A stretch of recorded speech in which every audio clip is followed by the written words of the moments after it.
Good morning and good afternoon, everybody. I hope you can hear us. We are going to just give it a minute for people to join. So just looks like we have a huge number just joining now. So we'll just give it a moment and we'll get started.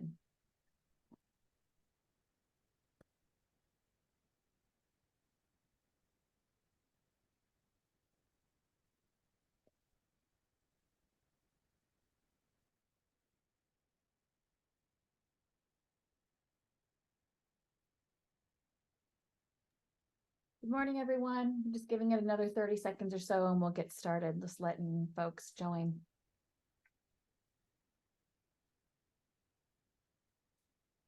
Just want to tell everybody that's here, we've got the chat open. We're going to be dropping some resources throughout the conversation, asking some questions. So feel free to pop into the chat, ask questions. Also, we're going to be hosting an office hours next week, which you'll hear about. So just reply in the chat and sign yourself up for the office hours. We'll be keeping a list as we go through the presentation this morning. So I think with that, we should go ahead and get started. So good morning, or for me, I'm on the West Coast, or good afternoon for the folks on the East Coast post-lunch. I'm Wendy White. I'm the Chief Marketing Officer of Daxco.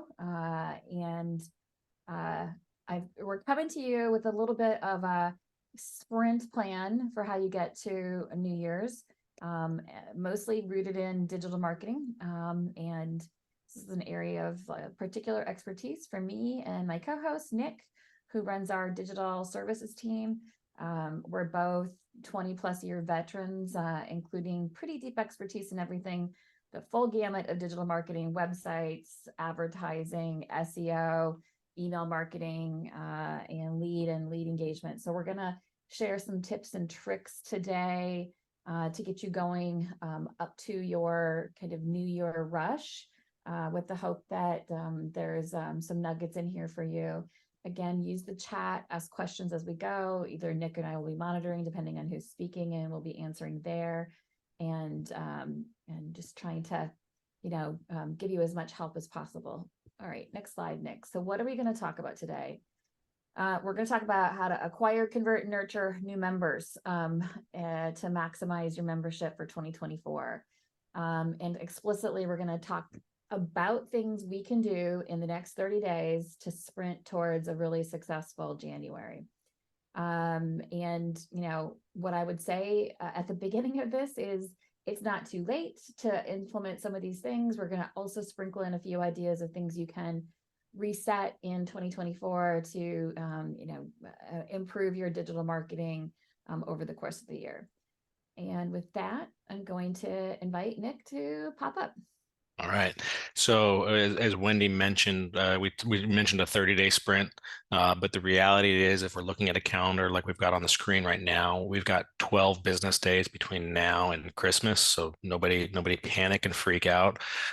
We wanted to put this calendar together to kind of outline for you what you can do between now and this prime peak period that happens in this fitness space between Christmas and New Year's. There's a 1 week period where search volume goes through the roof. It actually continues on through probably the first week in January. But you still have time using a couple of the tools and tricks that we're going to show you here in a minute to maximize the impact for your why or for your community group, whatever you're working on between now and then.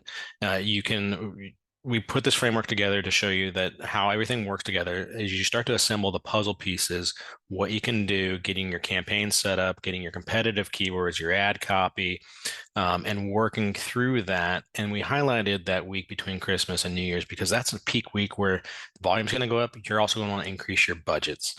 So keep that in mind as you're looking through your budgets through now and the end of the year, that you're going to need to increase spending between Christmas and New Year's because of that volume increase.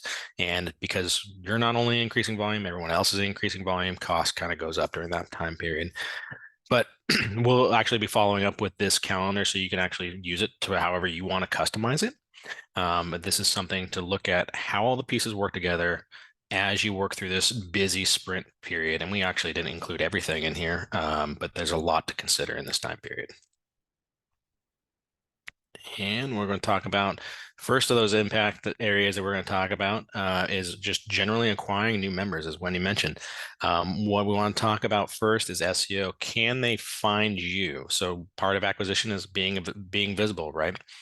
One exercise we'd like you to do, and this, nobody likes to Google themselves, but we're asking you to go Google yourself. Go to Google, type in site, the word site colon, and then put in your domain.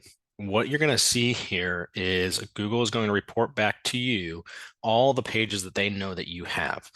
Hopefully, you don't see any spam. We did have a client come through the other day that actually had a big spam injection. They had over 200 pages of spam that we had to actually go in and correct. This is the first thing you want to check. Do you have any spam? Is there anything in there? After spam, let's hope that that doesn't happen to you. But after that, do the web pages read correctly? Do they make sense to both you and the fifth point there? Do they make sense to a user? Just because you call something a program one way, is that actually what your users are searching for?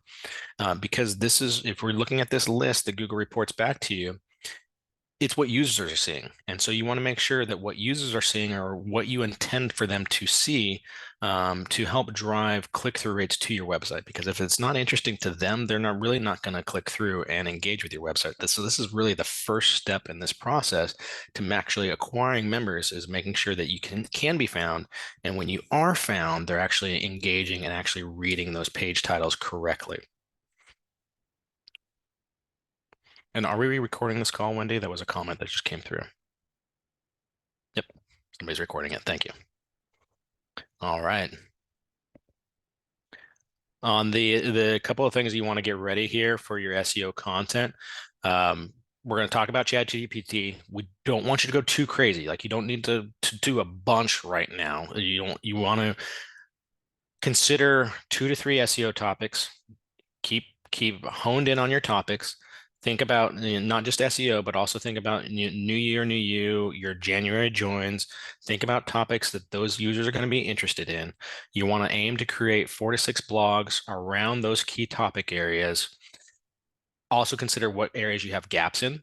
So take a look, triangulate there that way.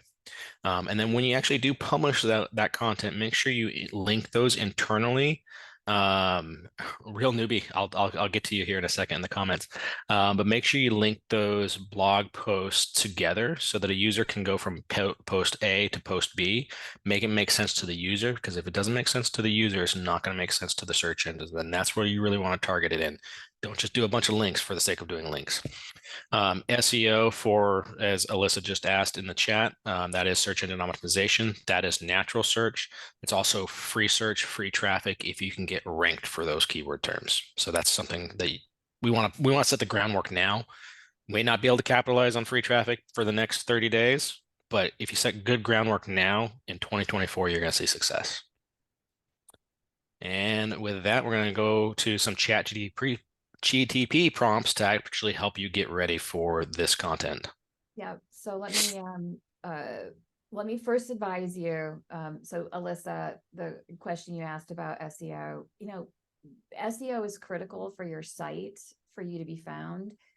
I think one thing that we don't think about often in the Y movement is that we're actually competing against the gym down the street, right? And so you have to really infuse your content with keywords that gym is also using, and make sure that that Google knows where you are, your business settings are set up, et cetera. There's a lot to be done there. If you're concerned about any of that, I'm going to show you on office hours next week. You can come, or you can just ping me and Nick after. We'll give you our addresses and we'll get on the phone and give you some advice. So Nick talked about making sure you had a small pot of content. I'm going to tell you how to get some content really fast, really easily out of ChatGPT that you can, quickly get up onto your website to help you start building your SEO now. So the first thing is just open up ChatGPT. You don't have to have an account. If you want to pay the $20, it actually makes it a little faster, gives you a little bit more help, but you can use it today without a paid account. The first thing you have to do is tell ChatGPT who they are. You have to say, I want you to, act like an expert in this area.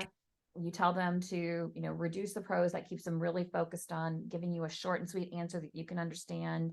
Tell it your tone, the style, anything you wanted them to know about your YMCA, and then tell them how creative to be. Right. And in the instance of like the first thing we're going to do, we're going to ask it to give it your keywords. You just tell it 0. So next slide, Nick. So here's an actual, there you go. So here's an actual prompt. You would go into Chat GPT. You would say, good morning. It loves when you speak nicely to it. Good morning. Can you be an expert at, and then you put in your market, at my YMCA, at my JCC, or my Boys and Girls Club, and tell it you have a deep understanding of SEO. Tell it to brainstorm 10 keywords that capture whatever you're working on. In this instance, the motivation of individuals to kickstart their fitness journey and join a gym, a fitness association, etc. Right? And so here's the example. Again, we'll give you these slides. You can copy and paste this exactly out of the slides, and then it will tell you the exact keywords. The good thing you need to know is that you can also ask it, give it your domain and ask it, how well does my domain do on this? Give it your website address, and it will tell you how much you match those keywords or areas you can improve. Okay, next slide. So now you know those keywords. Now you want to say, what content can I write to support those keywords? So then you just ask it again. Just tell it to be your virtual marketing assistant. Can you give me additional keywords related to fitness classes? Can you suggest blog topics that would relate to these keywords? And again, it gives you that output. And keep going. It's just like, think about this as like, keep going. Yeah. It answers the questions. It remembers where you're at. Keep going. What you're going to say? We're just going levels deeper. Levels deeper, right? So now you have the blog topics. Next slide. Ask it to write you a blog, right? You're the world's leading creative writer for blogs, and you're still an expert on my organization, my gym, my YMCA, my Boys and Girls Club. And then you tell it exactly what you want. I want a blog that does this, right? And then look what happens. It gives you the output. And so you have just accelerated something that might have taken you an hour or two, and you've done it in like 3 minutes, right? And you can do this again. You can say, great, make it more friendly, like turn up the creative temperature, right? Make it more community marketed. Use some words that I like that we use when we're describing our association. You just have to tell it, give me another version that does this, and it will give you another version. In about a half an hour, you can produce those 5 or 6 blog templates or blogs that Nick talked about, and quickly get them up in your site to start building SEO today. Next slide. The good thing too, if you're using ChatGPT, do you need to reference that when posting? You don't actually need to reference it. Because you're giving it your intellectual property, telling it the things you want it to do. You're shaping the content. You can also, if you're really worried about it looking too written, take a minute when you copy it over, paste it, and edit it a little bit to give a little bit of your oomph to it. But you can really, like, I used ChatGPT right before General Assembly and asked it to help me write a pillar page about General Assembly for our website. And I told it 3 or 4 times some additional things I wanted. And a pillar page is just an SEO page you put on your site. And then I ran it through a checker. There's a tool called writer.com that checks, does this sound like AI or does it sound like human? And it came back saying it sounded like it was human. Why? Because I was telling it what I was wanting. I was constantly, refreshing the message, saying, no, go a little bit more like this, or add these things in. And, it's kind of magic. So. And I would say with that, Wendy, one of the things I like to do is once I get that blog post, I like to say, okay, now please use the tone of this. And then usually you can give it the website. Say if you already have an existing tone and approved copy, you can actually ask it to use the tone of your existing website, and it'll rewrite based on what you already have out there and use those guidelines that you have. Yep. So it sounds like you. All right. And then the next thing you can do once you have that blog is ask it to write the social media copy for you. And I always ask it to give me 2, 3, 4, 5 so that I have things to choose from, or maybe I use them all and I just use them all over different days. Right. Again, you guys are going to get all this material so you can read it and use these for ideation. All right. Next slide. Okay. Nick. I was going to say, Wendy mentioned it, but we are going to have SEO and AI office hours next Wednesday at 10 a.m. Central. We've got a couple of topics we're considering, but if anybody wants to join, just put your email in the chat, or reply to the follow-up email, and we'll include you and get you an invite to that. We're going to cover whatever you guys need us to cover related to SEO and AI, to give you all the tips that you need to have a successful 2024. Yeah. Also, and thanks, Cassandra, for commenting. If you're a real newbie and you really want some additional help, don't hesitate to ask folks, because Nick and I know that we're doing this stuff every day, but if this isn't your day job, it can feel a little intimidating. And so that's why we want to make sure that you feel comfortable, because this can really accelerate your work in December. Yep. Okay, let's keep going. All right, so that was a very high level look at SEO and AI. But the next level that you can actually still enact right now between now and the end of the year is digital marketing. So if you do not have, and when we talk digital marketing, we're talking Google ad grants, or sorry, Google ads. We'll talk about Google ad grants, and we're talking Facebook ads. If you don't have any of those running today, you can get those live by tomorrow if you wanted to. So these are digital marketing is the channel that you can turn on as quickly as possible to have a high impact and a very cost-effective channel. It is a great channel to use to tell your story, embrace your mission, and convert prospects and members, because we know that's what they're going to be doing. That time period between Christmas and New Year's, they're going to be on their phones. And they're going to be searching. They're going to be on Facebook. They're going to be on Instagram. They're going to be on all the social media channels, and they're going to be searching. So you want to make sure you're there where they are. And digital marketing, again, you can turn it on. You can't get a billboard to market that fast, but digital marketing, if you don't have it going, you can get it going. I will tell you though, one big tip is if you have it going, please go in and check your budgets and make sure that you have all of your billing set up correctly between now and the end of the year, because what can happen is with this increased cost with the increased volume, you could run out of budget and all of a sudden your ads could go dark. And if you're on vacation and nobody's checking it, you miss out that entire week. And it's such a short time period that we don't want you to miss that out. So just please go and check your budget settings, make sure you're set up and you're ready to go for that. But digital marketing, what you can do, how to turn it on right away. Don't be afraid to advertise. As Wendy mentioned earlier, think about competitors in your space. Use AI, use a couple of those prompts to get some competitive keywords. Competitors are going to be all the other gyms and fitness centers that are going to be heavily advertising in January. Don't be afraid to buy their brand terms, buy their program terms if you have something that's closely related to them, because you can get your campaign set up on a Monday, you can get your competitors determined, and you can get ad copy, and you can be launched by the end of next week if you don't already have something going on. And we keep talking about that week between Christmas and New Year's, but you're going to want to increase your spend on your competitive terms during that time period. Take advantage of that increased search volume, and then you can turn them off come the second week of January. You can get back out of that play, but again, really capitalize on that time period right now. And then I mentioned it earlier, we don't have time. It takes 30 to 60 days to get a Google Ad Grants campaign going. But if you are a qualifying 501(c), you can get $10,000 free from Google. We're happy to help you go through that application process so you can get that set up, but you can use that for search advertising. And if you don't have it, you can get it for 2024. And then this time next year, you'll have that money ready to go. And talk about acquiring. Let's talk about converting new members. Let's make sure we looked at Google, how Google sees your website. How does your member see your website? So one of the things through our research, what we found is we need to make sure that your website answers these questions. And let's not panic and think we have to redo a website in 12 days.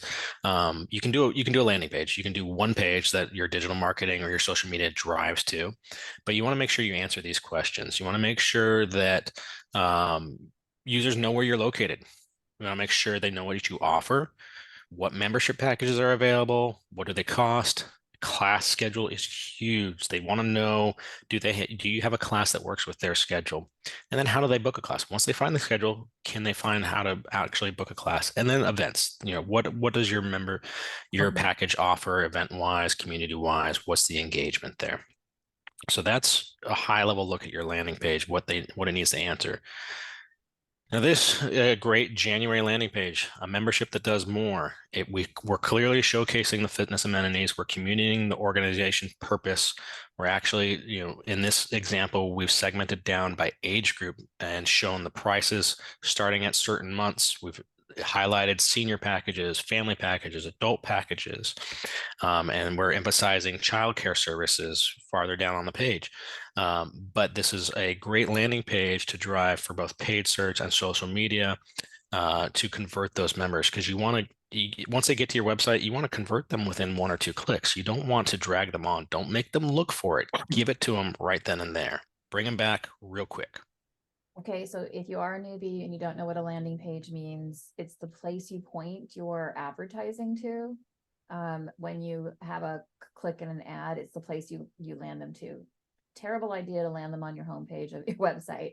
You Yeah. want to take them to a specific place. Google gives you, Google rewards you for making the website page you send them to match the copy in the advertising.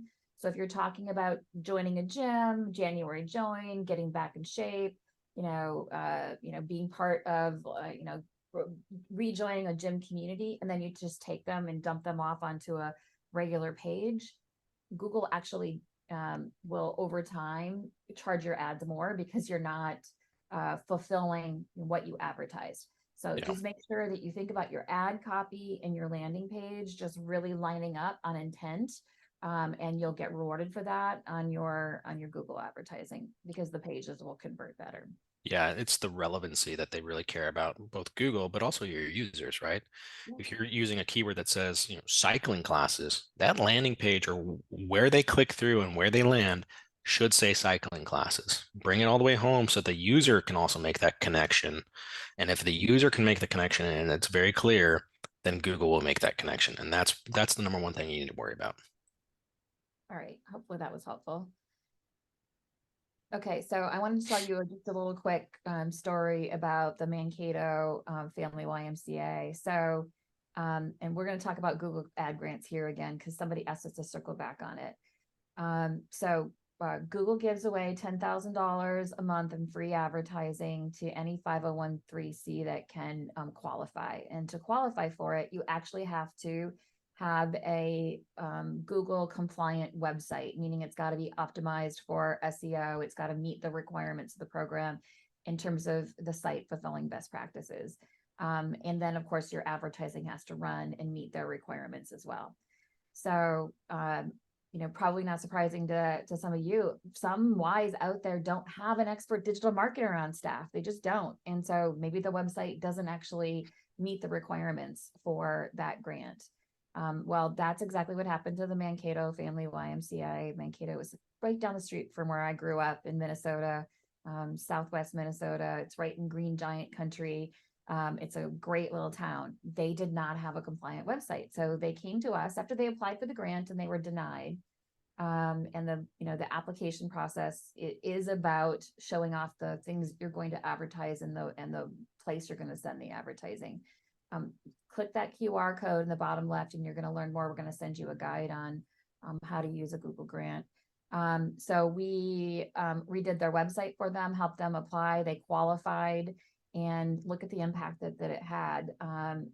Using the optimized website, using the dollars, right? They were able to get more donations, more pledges, more program registrations for their swim classes almost immediately. So back to what Nick said, you can't get this up and running by early January, but it's something you can start now so that you can be ready for a really great Q1. And obviously reach out and we'll help you with this one as well. All right, keep going. Okay, last topic. So we said, acquire, capture, and convert new members. I want to give you one little piece of advice on an area that you may not always think about. We don't tend to think of ourselves as selling in the YMCA movement, but you should. You should probably think that selling is an okay word, because I guarantee you the health club down the street is selling. So next slide. So one thing I want you to know is that you're competing against them, and they're probably have a dedicated sales team that's following up immediately after somebody hits their site or fills out a form or stops by. So Not surprising, 78% of customers buy from the first company that responds to their inquiry. So that being fast is super important to your conversion rate and not missing out on bringing members into your association. Next slide. The other thing I really want you to understand is, this concept that we just talked about, the speed to lead. The reason why the conversion rate drops off is because when somebody is at their desk filling out a form, and they get up and move away and go cook dinner or whatever, their motivation actually kind of trails off. So if you don't get to them, they might still be interested, but if somebody else got to them first, or they just get busy and then it's hard to get in touch with them, right? Then they might not convert. The other thing you should know is that if you don't catch them in that first minute, you got to keep trying. What I know and what I've seen with lead follow-up programs is a lot of times they're set to like follow up 2, 3, or 4 times over a few weeks, as opposed to really having a cadence of let me call them, let me shoot them an automated text, let me have an email. If they open the email, let me send a new email in a few days. Like there's actual best practices, cadences around these. And the thing to know is if you can catch them fast, you're going to convert about 30% of them, 30 to 40% of them right away. But another 30% or 40% of leads or people that are interested don't actually convert until after the 8th touch.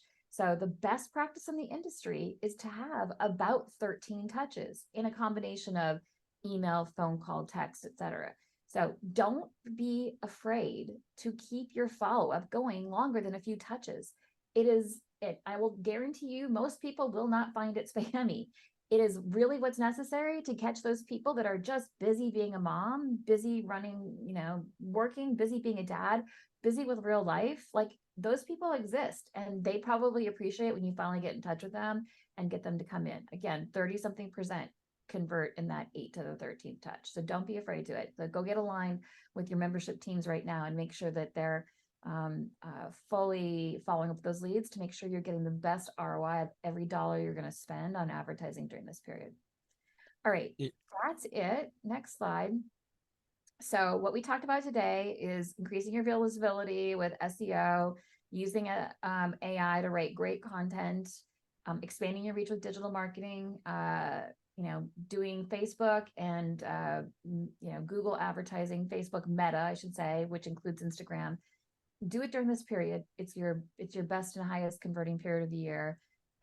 Obviously, you need that landing page and a website that actually converts. If you don't have that, we can definitely help. And then that really fast and lead follow-up, but also those 8 to 13 touches that we talked about. Next slide. So we talked earlier, actually, I'll let Nick, this is his team. Let you talk about this one, Nick. Yeah, there's, as when he said that my team oversees these categories, but the ways we can help, I'm happy to take a look at your website. We do website design and development, and we can optimize for both SEO and for Google Ad Grants. We are experts in Google Ad Grant management and have developed the cadences to make sure everyone gets approved, and we can maximize your dollars, because it's up to $10,000. We make sure our customers actually get as much money as possible because it's free money. Free money means advertising. More advertising means more members. And we also run targeted digital marketing campaigns with live reporting dashboards for you to access at any time. Those are 3 ways we can help, but I know I've seen a lot of chatter in the chat. I'm sure people have questions. So we want to open that up, so I'm going to go as quickly as possible. After this, we're going to follow up with a couple of helpful resources. You're going to get all 5 of these helpful resources to go over, just general Google Ad Grants. We'll send you that playbook. We will resend the recording of this. We're going to go through some couple of nonprofit trends and some email tips as well. All those resources are available for you right now, but we will make sure to follow up with those. And just a reminder, SEO and AI office hours, pardon me, are Wednesday, December 13th at 10 a.m. Central. Topics are TBD, but we're really going to be looking at ways to help you generate ideas and content, how to automate tasks. That's one of my favorite things to do with AI right now. How to leverage data, how to use AI to interpret your data. That's one that I'm really exploring and trying not to geek out over too much because it is really cool. And then writing copy and content, that's always that's the tip of the spear of what we can do with AI. But if you'd like to join, as we said before, drop your email in the chat or reply to the follow-up email. We'll make sure everyone has ways to get into that. Or just email me or Wendy or anybody else in the organization. We'll make sure you get in there. Okay, well, And questions. yeah, we tried to go super fast. We tried to be, just give you a bunch of tidbits, but we're happy to stay on and take any questions you have now. Or you can think about them and come to the office hours next week. Or you can get an appointment and, meet with one of our digital marketing specialists too. So we'll open that up. I think if you raise your hand, we can promote you to a panelist so you can ask, or you can just drop it in the chat. Yeah. And I will say, if anybody wants us to take a look at your website too, from an SEO or conversion standpoint, put that in there and we'll take a look at that and get you a report on, how's it doing, how's it performing, and maybe a couple of things you can fix, or even to check and see if you've got spam. All right. Seeing some more names, but no questions. I did see a few questions over in the Q&A button. I always forget that exists and look at the chat. Okay, someone's putting in their website. We'll definitely look at that. Yeah.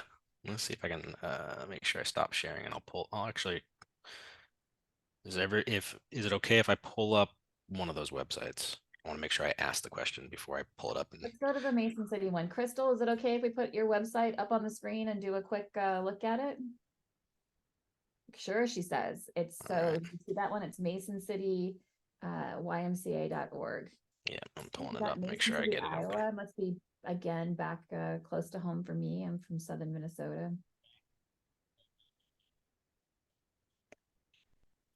So Nick is pulling it up for you. I love everybody's dropping their websites in. We might not get to them all on this call, but we can take a peek and follow up with you on email.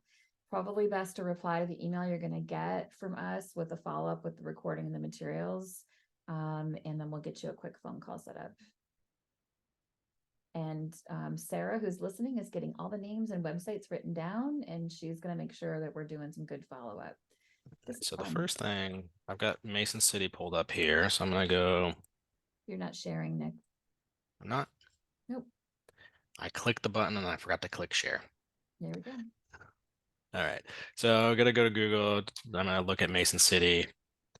First thing, again, like I mentioned earlier today, this is going to report back all the URLs and all the pages that Google knows that you have. So the first thing I see here from an SEO standpoint is I see a lot of the titles don't always follow up with Mason City. Like Open Swim Schedules doesn't have the follow-up title of Mason City, so it doesn't tell me every time where you are. That's something to consider. It's also, you've got all caps. It's not a bad thing. I'm just noting that. Youth sports. Okay, so I'm not seeing a whole lot of spam. I'm going to scroll fast, so I hope that doesn't bother anybody. I'm not seeing any spam issues. What I'm not seeing also though is if I'm looking at, this is usually pulled from the meta description. If you don't have a good meta description, Google will pull that from your page content. So that's why you're kind of see a couple of different options there. But if you do have an optimized meta description, it's not pulling through, and that's a great way to actually put in a call to action to encourage a user what to do on that page. Make sure you put the keyword in that we're looking for. Maybe not this one, not a great example, but also, expand on what you're looking for there. So good thing is I'm not seeing any spam. I am seeing this is some weird images being indexed. That's pretty common. Sometimes you can get some things that shouldn't be indexed showing up. You just want to block those with a robots.txt file or something on your back end of your website. You want to make sure you block that so that they're actually not getting into it. Not that it's bad that a user sees that logo page. It's obviously not something bad, but it's also not a great experience, right? You don't want them to click through on that and get that experience. If I were to quickly look at the page, the first thing, your first call to action here and become a member today. Great. What else can I do? I can click there. And that's really all I can do on the page. I would make sure that all of your contact information is clickable, at least on a mobile device. That I mean, we're seeing it on the desktop device, but make sure it's clickable on a mobile device so they can pull that up in Maps, click your number to call. And But if then we, go back down to the footer one more time, Nick. Those donate today or access my accounts should probably be in a color so people see those as a CTA. yeah, You're really losing out on the conversion opportunity there. yeah, promote that, and then the donate today and account information should also be at the top. Those are, if your members are coming to your website frequently, they want an easy access, don't make them scroll to the bottom. And if donation is a primary call to action that you're looking for, that should be here as well. And if we click through join now, this is going to take us directly to DAXCO Ops. That's our landing page. We do have a plugin available. It looks like you have a WordPress website, so we can help you with this to have a better experience so that this is not the landing page that they see. It actually help increase your conversions. That's something we can talk to Mason City about for sure. But you might want to consider putting that a jump page between there. Like, what do you have for youth? Let's go to Child Watch. Pull this page up. Where's the call to action? Here's the costs. And this must be very hard for you to maintain if your costs change because you're going to have to come in here and manually update these costs, it looks like. Hard coding. Yeah, hard coded, but there's no call to action on the page. So some opportunities, Mason City. I think that was just like a quick glance. Yeah. Happy to do that for some others as well. I see you all putting your stuff in. Thank you for doing that. All right. Any other specific questions to today's content? Mason City, thank you for allowing us to be the guinea pig. And looks like you did a really great job on your SEO. Any other questions? Are our websites already good to go if they've developed by DAXCO? Also a noob. You know what, Taylor? Our team has learned a lot. How many nonprofit websites have we done? Over 100. Yeah. So most of those for YMCAs, a few Jewish community centers, and a few boys and girls clubs. So we've gotten best practices about the language of your customers, the heuristics of how your website should be organized to meet the needs of your members. So I would say, and obviously we've got a best practices checklist that we check off with all of them. I'm going to brag a little bit and tell you that Nick's team has been winning awards for the websites that he's done in the nonprofit market, including a Webby Award. What's the other name of the award, Nick? I don't know. I'm embarrassed to say I don't even know. I'm too busy. Too busy executing, not patting ourselves on the back. But it is an award-winning team, and they are an expert in this market. So definitely ping us if you want us to help with that. Yeah, and Taylor's questions there just say yes, the websites are always built with SEO in mind, the best practices, but SEO is changing and your content changes too. So your content constantly needs to be optimized. So that's always that thing that you need to consider is the content optimization. Technical structure is probably totally fine. Depends on what's changed, how long it's been, but you want to look at your content optimization constantly and look at new keywords, new content, and new integrations. Yeah. Next question is from Michael, who asked, can you help getting the grant written or the applied for with the Google grant? Why don't you talk just for a minute about what happens with that? Yeah, so our team actually handles that entire process for you with applying for Google Ad grants. We've gotten that documented and down, and we know the steps to go through. We still have to work with you to get some materials and information. Like it's not totally handoff process, but we work with you to get all those documentation in place. We give it to you to submit because it has to come from you, but we're there to walk you through that process, and then it usually goes through Google in about 30 days, and then we get you set up and off and running. It's actually pretty slick the way it works. Yeah. Okay, good. All right. I am gonna thank you all for coming. Thanks for the training. Yes, we'll send out the slides. And Matthew says, can you hustle to review our site so it can be ready for the year? Absolutely help you, Matthew. I'm just going to say thank you to everybody. I hope this gave you some energy and some ideas. And, we're here and we're around to help through the end of the year. to make sure everybody is in good shape to start off the beginning of the year. And so with that, I think we will say goodbye and let everybody get back to their day. And we'll see you next week on the office hours. Awesome. Thank All you, right. everybody. Thanks, everybody.